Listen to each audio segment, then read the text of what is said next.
Alright guys, what is up? Welcome back to Avorion with LD7, and we have jumped back into an enemy sector. I went to a different one because I had to hire some crew. After expanding the ship, I basically spent all the Xanian I have built up, but there's some decent ones here. I'm going to a Gauss rail factory, but upon warping, since we're enemies at the moment, or they're hostile, they basically started attacking me right away, and they brought in an ass load of ships. I mean, it just unbelievable amounts. But basically, I destroyed all the ships. They didn't really drop much. I mean, there were some white systems, maybe, and that's about it. But I think, since we destroyed all the ships, nothing's going to come attack us while we clear out the stations in this sector.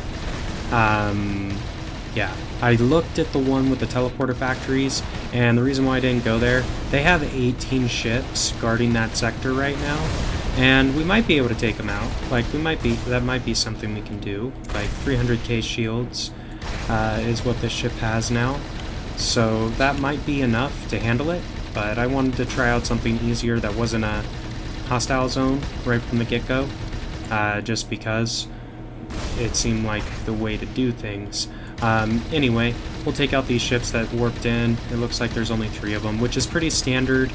Normally there's 3 ships that come and defend the station when you start attacking it, so hopefully we can take these guys out relatively quickly.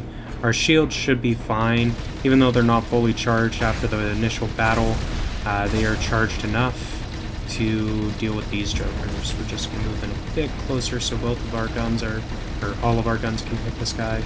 We'll take him out quicker. And then we'll go back to taking out this Gauss Rail factory.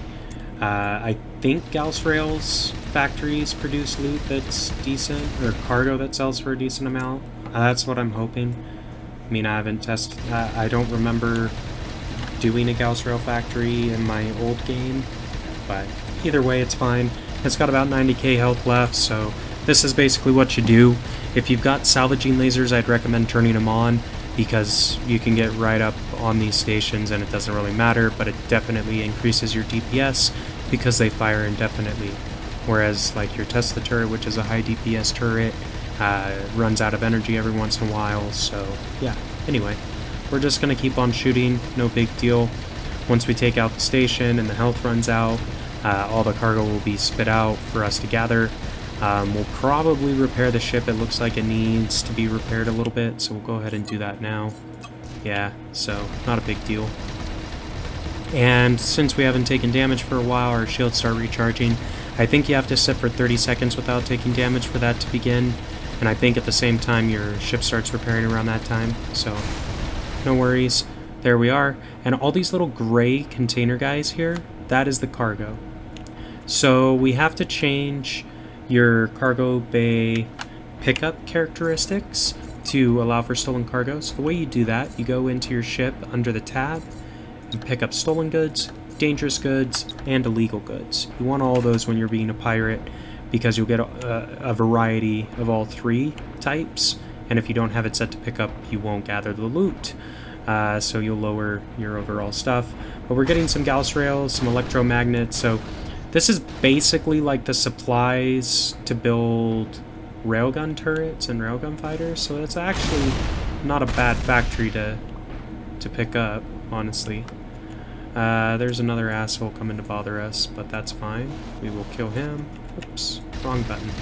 Turn on the salvaging lasers. You have to be pretty close for those to work.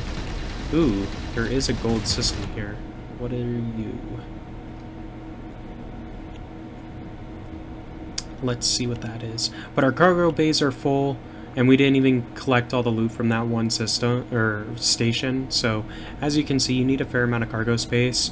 But even if you don't have a lot, you can pick up what's there and kind of go from that. Like what I might do, just to manage the space, because I'd rather have this cargo than like scrap iron, for instance. So dump cargo, and that will pick up some other stuff if I dump it again. Cool. We'll dump the titanium as well. I'm just trying to move so we're by the cargo. as opposed to all this scrap that we've been ejecting, because I want to pick up all the cargo and not the scrap. So let's drop the titanium again, and we'll drop the neonite. And I think that's everything. So we've got some decent loot. We'll go into the smuggler's hideout and kind of cover the second piece of pirating. So as you can see, we've got this little red icon. We've got stolen goods in our cargo bay. You might get in trouble if you don't have a transport license. So what that is talking about is if I fly through a sector that's not at war with me, the little ships that are flying around, if they get too close to you, they will scan that you have illegal goods in your cargo hold and try to fine you however many credits based off of what the cargo is and yada yada. So it's not good. It lowers your standing if you don't pay them, which I never do because it's like millions of credits, so it's ridiculous. And buying a cargo license also costs millions of credits, and it expires after a certain period of time. Whereas if you go to a smuggler's hideout like this and go down to, here we are, unbrand stolen goods, you can do things a little bit easier. So unbranding, so this tab, allows you to make it so these items that we collected are no longer considered stolen. So sometimes it's worth it if the item sells for a lot, like the Gauss rails and the energy tubes could be worth it. The other option would be sell stolen goods, and this just sells them outright. You don't make as much money off of the item selling it this way, but then you don't have to make 2 trips. So we're going to go this route. If you just type in 999 or whatever, it'll max out whatever the max quantity is to sell. So that's what I do. And just like that, we just made, I don't know, like a couple 100,000 credits, maybe a little more. 380,000 credits from one station. So as you can see, if you have a big enough cargo hold that you can, you know, take out all the stations in the sector, that was just 1 out of, you know, like 5 or 6. If you gather up all the cargo from 5 or 6 stations and sell, you can maybe pull like $1 million or 2 in credits from the cargo, just selling it straight as stolen goods and not unbranding anything. If you decide, like if I go back in here, like I kind of want to go take out this sector because it has anti-grav units. Like all the factories in this sector are really good, so I'd like to take them out. I should just clear out the 17 ships. I think after I do that, it's just going to be the few ships they send in to guard the stations when you first attack, and that's it. So I'm probably going to do that off camera. But once I do that, I'll start taking out these stations to build some credits. As you can see, our money went down quite a bit in between, you know, part 1 and part 2, and that is because I expanded our ship using a bunch of Xanian, and it costs a lot of money to use Xanian blocks when you're building. At least if you build big blocks like I did. Anyway, guys, so that is how you effectively become a pirate, to make credits. You don't have to sell the items necessarily. Like if you're towards the later game and you're trying to build your own turrets and fighters, sometimes you need specific pieces like the Gauss rails and energy tubes to build the turrets that you're looking for, or the fighters, whatever it may be. So sometimes you can raid a station, get all those pieces for free, and then you don't have to spend a bunch of money to build a turret. It's just the cost to assemble it or what have you. But guys, that's kind of my coverage on how to be a pirate, part 2. This, you know, actually taking the station, moving the cargo out, how to configure your cargo bay, and then to unbrand or sell the stolen goods. When I take out the anti-grav unit factory in this sector here, I'm going to unbrand the anti-grav units as opposed to just selling them as stolen.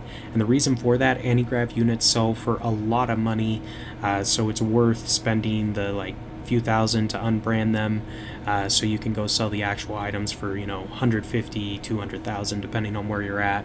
So when you're unbranding, you want to go to stations that are deeper into the galaxy or have a trading system installed to tell you if they're paying over market for the items you're selling, so you can min-max the amount of money you're making per item sold. But anyway, guys, that is about all the time we've got for this one. If you enjoyed the video, be sure to like, comment, subscribe as always, and until next time, this has been LD7, and we will see ya.